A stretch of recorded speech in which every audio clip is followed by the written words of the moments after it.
When you walk into a store, you're probably not planning on leaving with a shopping bag full of shoddy, low-quality items. Nobody wants to have to pay through the nose on a single shopping trip, but when shops try to make as much profit as they possibly can, you may have to choose between buying affordable items or buying good quality ones. Or if you happen to have a store like Target close by, you can enjoy the best of both worlds. Target was formed with a mission to offer the best quality of everything, from groceries to fashion, but at discount prices. The store was an instant hit, and within the first decade, it went from running at a loss to earning over $100 million in annual sales. Now, it is one of the largest retailers in the United States, is worth billions of dollars, and has transformed the shopping and consumption culture of America. This is the story of how Target came to be.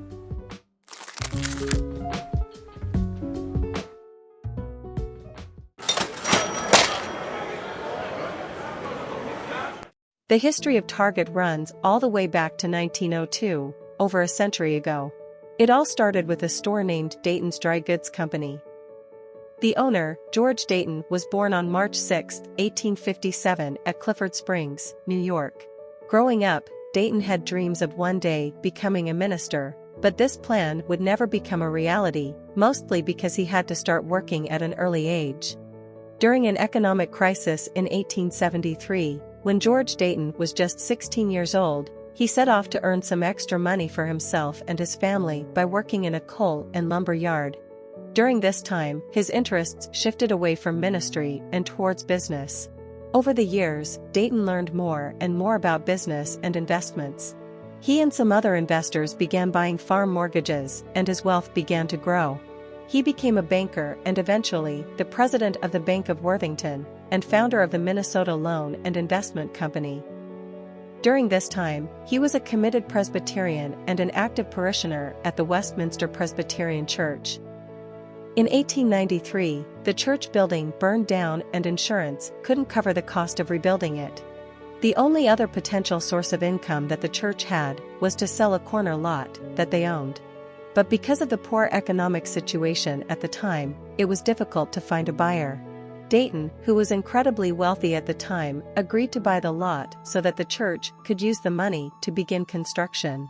In 1902, he built a 6-story building on the property and convinced the Reuben Simon Goodfellows Company to move its department store in.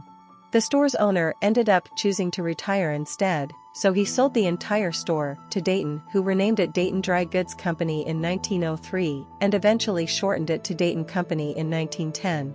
The company flourished. By 1920, it had grown into a multi-million-dollar business and occupied all 6 stories of George Dayton's building. The store's success was admirable, but it was nothing compared to the success it would experience a couple of decades later.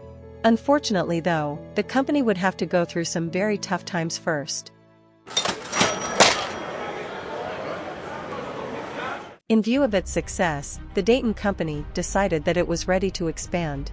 It bought over a Minneapolis-based jeweler, J.B. Hudson and Son. The timing of this deal turned out to be incredibly unlucky because just about 2 months later, the infamous stock market crash of 1929 occurred and the Great Depression began to set in. In a show of resilience, the Dayton Company was able to survive the Great Depression, but their newly acquired jewelry store operated at a loss throughout the period. George Dayton died in 1938, but before then, he had handed over the store to his son Nelson Dayton. Nelson maintained the strict Presbyterian guidelines that his father used to run the store before his death.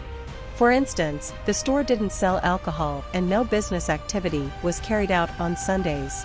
Dayton Company had survived the Great Depression, but they weren't completely out of the woods yet. Not too long after George Dayton's death, the store would have to survive World War II.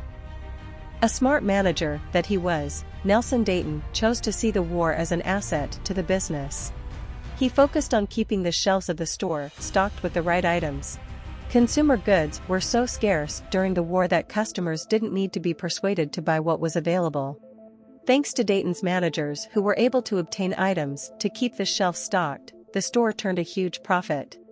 In 1944, it became one of the first stores in the United States to offer its workers retirement benefits, and in 1950, It began offering employees a comprehensive insurance policy. After Nelson died, his son Donald Dayton took over as the company's president.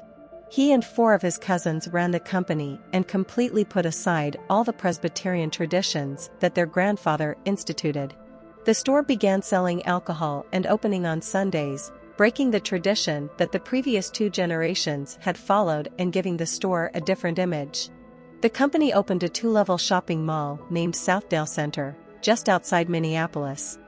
Shocked to discover that there were only 113 good shopping days per year in Minneapolis, the architect ingeniously decided to build the mall under a cover, making it the world's first fully enclosed shopping mall. With a new store in Southdale Center, the Dayton Company was officially a retail chain. But the company's best years were still in its future, and the success would come as a surprise to even the Dayton cousins. All except one, that is. Douglas Dayton, one of the company's vice presidents, watched the rise of Kmart, a discount store. Douglas believed that this discount store model could be a big part of the company's future. This idea wasn't exactly welcomed with open arms by others. Industry experts saw it as a risky move because the company was already established as a suburban department store. John Francis Geiss, a retail genius, came up with the idea of an upscale discount store. He was a friend and a longtime business consultant to Sam Walton, founder of Walmart, whom we already made a video about. His idea was to take the class and quality of the Dayton Company department stores and blend it with the discount store model. The new hybrid store would combine the best of the fashion world with the best of the discount world, and according to Douglas Dayton, would be a quality store with quality merchandise at discount prices. In Minnesota, 1962, the Dayton Company opened the first unit of this hybrid store, which they chose to call Target, so that customers won't associate the new discount store with the department store chain. The store was run using Geiss concepts, and Douglas Dayton was the first vice president. Target was an instant hit, and within just 1 year of operation, it had opened 4 different locations within Minnesota. Even with its popularity and rapid growth, Target operated at a loss within the first few years of business. Despite this, Douglas maintained hope in the store and boasted to his brothers that the store would one day reach $100 million in annual sales. His brothers of course saw his predictions as overly ambitious and didn't believe him. Target turned its first profit in 1965, with $39 million in sales, and before long, Douglas Dayton's dream became a reality, with the discount store chain earning a sales revenue of $100 million in 1968. That same year, John Geiss left Target and was hired by a different company to build another discount department store chain, which ended up being successful as well. After this, he went on to turn yet another retail chain around, and in 1982, he founded the Wholesale Club, which inspired his friend Sam Walton to create Sam's Club division of Walmart. The 2 warehouse clubs eventually merged under the Sam's Club name. Meanwhile, the first discount department store chain he had helped to create was flourishing.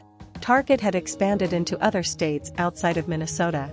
By 1970, the store chain had 24 units spread across Wisconsin, Texas, Minnesota, Oklahoma, and Colorado, and was earning over $200 million in sales.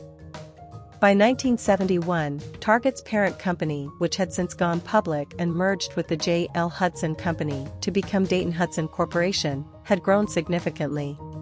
It had become the 14th largest retailer in the United States and owned major department store chains, pulling in over $1 billion in annual sales. Even with its immense success, Target was contributing just a fraction to the revenue of its parent company. In the early 1970s, Target experienced rapid growth, but this isn't always a good thing, and Target would learn this the hard way.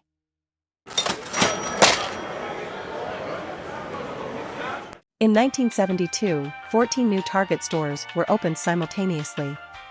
The aim of this rapid expansion backfired because of the lack of experience of the top executive in discount retailing. Stores were overstocked and goods were carried over multiple years, regardless of storage and inventory costs. That year, Target experienced its first decrease in profits, and things got so bad that the Dayton-Hudson Corporation considered selling off the entire retail chain. Fortunately, they decided not to sell. Instead, they brought in new executives. The new management quickly identified and dealt with the issues the discount chain was facing. They sold items at larger discounts in order to clean out overstock, and that year, only one new unit opened up. Things quickly turned around for Target, and in 1975, they had a total of 49 units spread across 9 states. That same year, Target became Dayton-Hudson's top revenue producer with over $500 million in sales. No doubt, they must have been relieved that they had decided not to sell out. Target began to expand, but this time, they did so wisely. Different retail formats opened up, such as Target Greatland and the hypermarket, which was called Super Target. They also opened up small format stores named City Target and Target Express, but eventually merged them with the Target brand. By the beginning of the 21st century, the discount department store chain had grown to almost 900 units, gaining over $23 billion in revenue. In January 2000, Target was doing so well that its parent company changed its name from Dayton-Hudson to Target Corporation. Today, Target has over 1,900 locations and is the 8th largest retailer in the United States. It employs over 360,000 people and has an annual revenue of over $70 billion. A lot of progress for a company that wasn't even expected to get up to $100 million in yearly sales. For more inspiring business stories, don't forget to subscribe to our channel.